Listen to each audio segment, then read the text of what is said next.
Assalamualaikum warahmatullahi wabarakatuh. Perkenalkan, nama saya Veneska Putriani. Saya dari Pendidikan Fisika 2019 Universitas Sriwijaya. Baiklah, di sini saya akan menyampaikan mengenai taksonomi pembelajaran.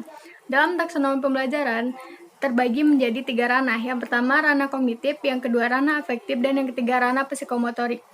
Pengertian taksonomi itu sendiri berasal dari bahasa Yunani, yaitu tasein yang berarti mengelompokkan dan nomos yang berarti aturan.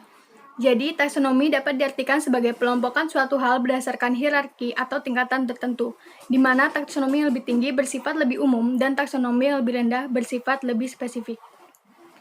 Taksonomi Bloom memiliki pengertian bahwa pengklasifikasian tujuan pendidikan dengan menyajikannya dalam bentuk hierarki. Tujuan penyajian ke dalam bentuk sistem klasifikasi hierarki ini dimaksudkan untuk mengkategorisasi hasil perubahan pada diri siswa sebagai hasil buah pembelajaran. Menurut Bloom, perilaku individu dapat dikategorikan ke dalam 3 ranah. Yang pertama yaitu ranah kognitif. Ranah kognitif merupakan ranah yang berkaitan dengan aspek-aspek intelektual atau berpikir dan nalar. Yang kedua ada ranah efektif.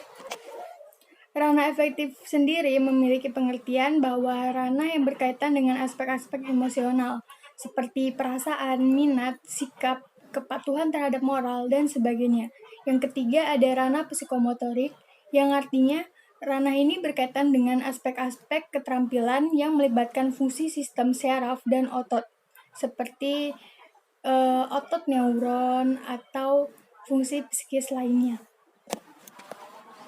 Selanjutnya yaitu peran taksonomi Bloom dalam pembelajaran. Yang pertama, ranah kognitif. Baiklah, selanjutnya ada peran taksonomi Bloom dalam pembelajaran.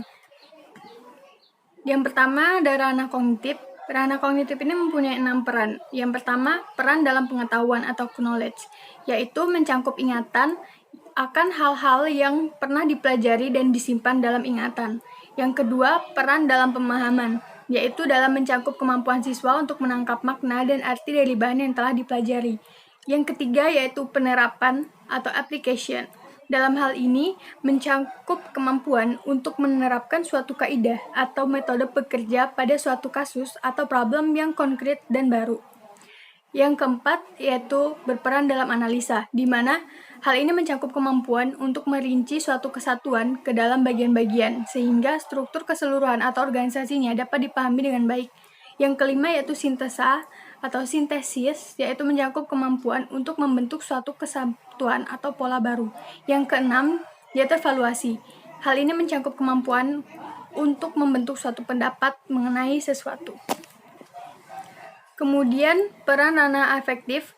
Yang pertama ada penerimaan atau receiving atau attending. Dalam hal ini mencangkup kepekaan akan adanya suatu perangsang dan kesediaan untuk memperhatikan rangsangan itu seperti buku pelajaran atau penjelasan yang diberikan oleh guru.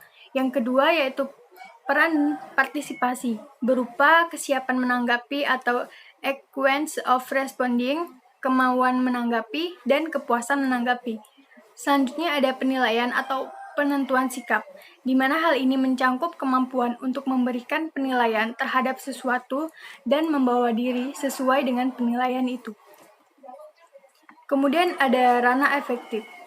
Pada ranah efektif ini, yang pertama perannya dalam organisasi, mencangkup kemampuan untuk membentuk suatu sistem sebagai pedoman dan pegangan dalam kehidupan. Yang kedua, pembentukan pola hidup. Dalam hal ini mencakup kemampuan untuk menghayati nilai-nilai kehidupan sedemikian rupa, sehingga menjadi milik pribadi atau internalisasi dan menjadi pegangan nyata serta jelas dalam mengatur kehidupannya sendiri.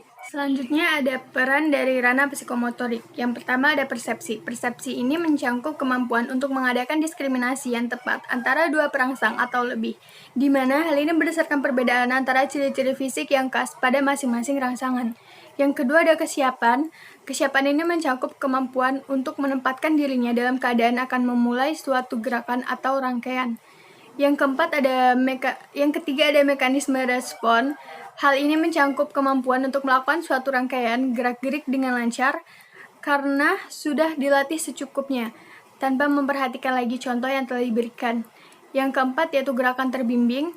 Dalam hal ini mencangkup kemampuan untuk melakukan suatu rangkaian gerak-gerik yang sesuai dengan contoh yang telah diberikan. atau imitasi. Selanjutnya ada gerakan kompleks. Hal ini mencakup kemampuan untuk melakukan suatu keterampilan yang terdiri atas beberapa komponen dengan lancar, tepat, dan efisiensi masing-masing. Yang selanjutnya ada kreativitas. Hal ini mencakup kemampuan untuk melahirkan pola-pola gerak-gerik yang baru dan yang seluruhnya atas prakarsa dan inisiatif sendiri.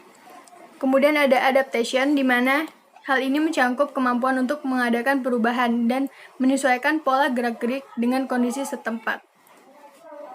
Kemudian selanjutnya ada perbedaan revisi taksonomi Bloom.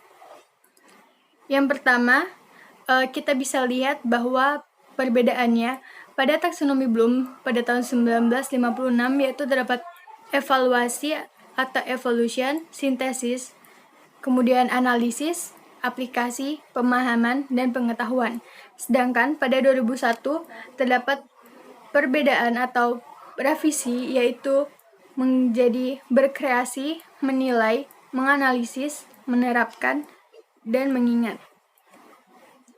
Revisi tersebut meliputi yang pertama, adanya perubahan kata kunci dari kata benda menjadi kata kerja untuk setiap level taksonomi. Yang kedua, adanya perubahan hampir terjadi pada semua level hierarkis. Namun, urutan level masih sama, yaitu dari urutan terendah hingga tertinggi.